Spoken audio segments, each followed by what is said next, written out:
Patricia, donc Grant Thornton réalise tous les ans une étude. Est-ce que vous pouvez nous en dire un petit peu plus sur votre panorama de la fraude que vous organisez tous les ans? Bonjour à tous. En fait, on réalise effectivement un baromètre auprès généralement de plus de 3000 entreprises de tout secteur. Donc ça donne une vision un petit peu de ce qu'on peut voir sur la fraude, en tout cas sur le marché. Ce qu'on constate, le premier point, c'est dire que finalement le risque de fraude, c'est pas du tout un risque théorique. En fait, on peut se dire, quand on n'a pas forcément été exposé, que c'est quelque chose qui n'existe pas. Et en fait, c'est une réalité, puisqu'on voit que 77% des entreprises disent, en tout cas, avoir déjà subi un cas de fraude. Donc, c'est vraiment quelque chose qui est prégnant dans les entreprises aujourd'hui.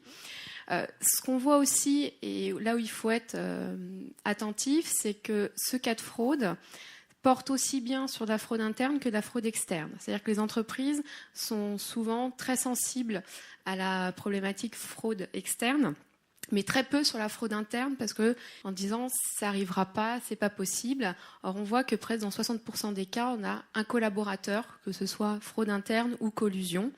Donc c'est vraiment, en tout cas sur la problématique fraude en entreprise, on doit vraiment s'attacher à ces deux volets-là si on veut avoir un dispositif complet et en tout cas avoir un retour sur investissement des éléments mis en place pour lutter contre la fraude. Et ensuite, alors j'avais juste un petit chiffre sur les 27, mais c'est pas grave, sur les 27%, c'est dire aujourd'hui, finalement, on n'a que 27% des entreprises qui ont pris le temps finalement de quantifier le risque de fraude, c'est-à-dire qui s'intéressent à le voir.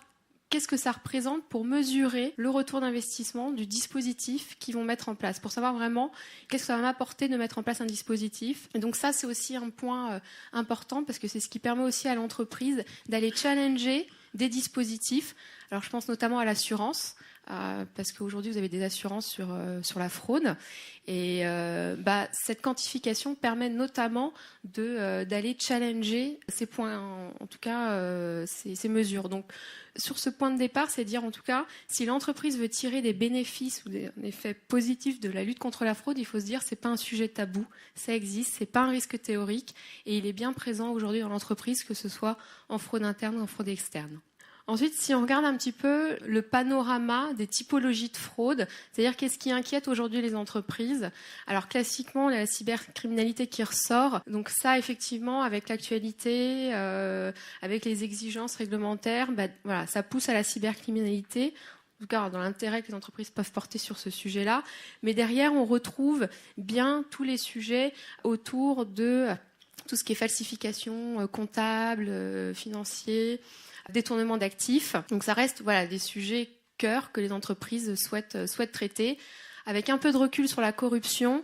Mais la corruption, je pense qu'avec la loi Sapin 2 qui a été votée, ça va pousser en tout cas les entreprises à s'intéresser à ce sujet-là dans les mois à venir. Et quand on regarde, en fait, quand on demande aux structures, donc on voit que le risque de fraude, c'est une préoccupation. Par contre, quand on rentre et qu'on leur demande est-ce que vous avez une organisation dédiée ou pas, qu'est-ce que vous avez mis en place pour lutter contre la fraude, on voit que pas beaucoup de structures ont forcément mis en place une organisation dédiée. Alors, une organisation dédiée, pourquoi ? Soit parce que l'entreprise, elle n'a pas du tout conscience du risque. C'est-à-dire qu'aujourd'hui, vous avez encore une grande majorité d'entreprises sur le marché qui n'est pas du tout consciente de ce risque-là et donc ne voit pas l'intérêt de mettre en place une organisation, des équipes pour traiter le risque de fraude.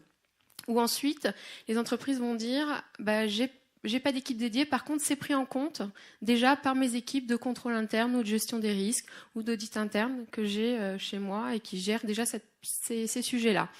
Donc ça, effectivement, il faut juste être attentif, c'est-à-dire que la gestion du risque de fraude se gère pas forcément comme un risque opérationnel classique. Il y a une particularité dans l'identification, dans le traitement de ces risques-là. Et donc, une équipe classique de contrôle interne ou de gestion des risques doivent être formées ou doivent, en tout cas, être sensibilisées à comment gérer le risque de fraude pour que les équipes puissent derrière l'adresser correctement, que ce soit dans le dispositif de contrôle interne, dans un audit interne ou dans une cartographie des risques. Parce que c'est le risque de fraude, c'est pas soumis à un aléa. Je veux dire, vous pouvez avoir un bon dispositif de contrôle interne. Si la personne elle a envie de frauder, que ce soit en interne ou externe, elle trouvera toujours les failles. Donc on ne le gère pas comme on gère un risque classique opérationnel dans une entreprise. Donc c'est quand même important, si l'entreprise derrière veut mesurer, parce qu'on parle de l'influence positive sur la fraude, déjà il faut en avoir conscience et prévoir l'organisation qui permet finalement d'appréhender au mieux ce risque-là pour se dire j'en tire un avantage et ça me permet vraiment de prévenir le risque. Alors, plus des 3/4 des entreprises ont subi des cas de fraude, les 2/3 n'ont pas de service dédié. Donc qu'est-ce que vous préconisez en termes de mise en œuvre pour traiter cet élément-là ?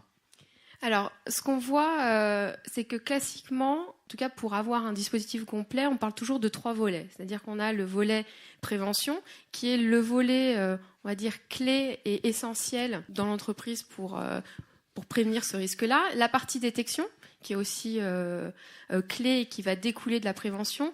Et ce qu'on appelle la 3e partie, donc protection et forensique, c'est-à-dire une fois que c'est arrivé, comment j'agis et qu'est-ce que je mets en place pour limiter au mieux les impacts.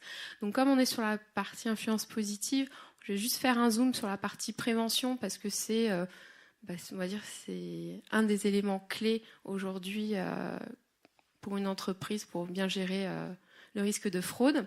Donc quand on regarde l'élément de prévention, quand on regarde les statistiques, on voit finalement que les entreprises, quand on les interroge, on leur demande qu'est-ce que vous avez mis en place, beaucoup vont vous dire on a mis en place des procédures. Par contre, si on regarde l'élément de départ, qui est souvent une politique, un code éthique, une cartographie des risques, qui sont finalement, alors moi ce que j'appelle un peu ce qui permet de construire la colonne vertébrale du dispositif, et ça c'est quelque chose qui n'existe pas. Donc ce qui fait qu'en entreprise, le dispositif il est construit à l'envers. C'est-à-dire que normalement, avant de mettre des procédures, il faut déjà savoir qu'est-ce que je souhaite mettre dans ma politique fraude, dans mon code éthique, quels sont les comportements que je tolère pas, quelles sont les règles. Ensuite, il faut forcément que je connaisse mes risques, parce qu'aller mettre des procédures génériques sur des risques de fraude, ça vous protégera pas en tout cas bien. C'est déjà connaître quels sont mes risques, comment ils peuvent se manifester dans mon organisation. Et donc pour ça, il faut avoir cette vision et cette analyse de risque par la mise en place de scénarios. Mais en tout cas, c'est le point de départ pour construire un bon dispositif de prévention. Et ce qu'on peut constater, c'est que c'est pas le cas. C'est que c'est vraiment monté à l'envers. Et enfin, sur la partie communication et sanctions, c'est-à-dire que les entreprises, comme on en revient au premier slide que je présentais, mais généralement la fraude, c'est tabou. C'est pas un sujet sur lequel on aime communiquer. Encore, il n'y a pas longtemps, je fais des formations en ce moment sur la fraude dans différents organismes. On voit que c'est un sujet que les gens n'aiment pas. Quand on leur pose des questions, ils vont pas forcément... Voilà ce que je disais en introduction, il y a quelqu'un qui vient témoigner sur des cas de fraude, mais c'est très rare parce qu'on n'aime pas montrer qu'on a pu être victime ou d'un cas de fraude. Pourtant, la communication et la sanction, finalement, ce sont les 2 meilleurs éléments en termes de prévention. C'est-à-dire que communiquer, ça permet de capitaliser ensuite dans l'entreprise pour savoir si ça s'est passé, pourquoi, quelle analyse je dois en faire, qu'est-ce que je vais pouvoir améliorer dans mon dispositif. Si ça s'est passé quand on est dans une grosse structure, si ça s'est passé dans un service, ça peut peut-être se passer aussi ailleurs. Donc cette partie de capitalisation, elle est importante. Et ensuite, en termes de sanctions, on voit que dans l'enquête, des personnes qu'on a interrogées, il y a 1/3 des entreprises qui déclarent finalement ne rien faire une fois qu'elles ont détecté un cas de fraude. Mais là, c'est pareil, c'est inciter les entreprises à déposer plainte, en tout cas à mettre en œuvre ces sanctions, que ce soit quand c'est de la fraude, que ce soit en fraude externe ou en fraude interne.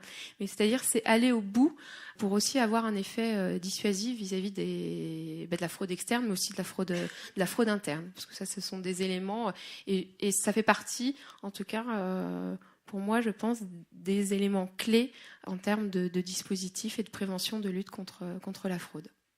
Merci beaucoup, Patricia.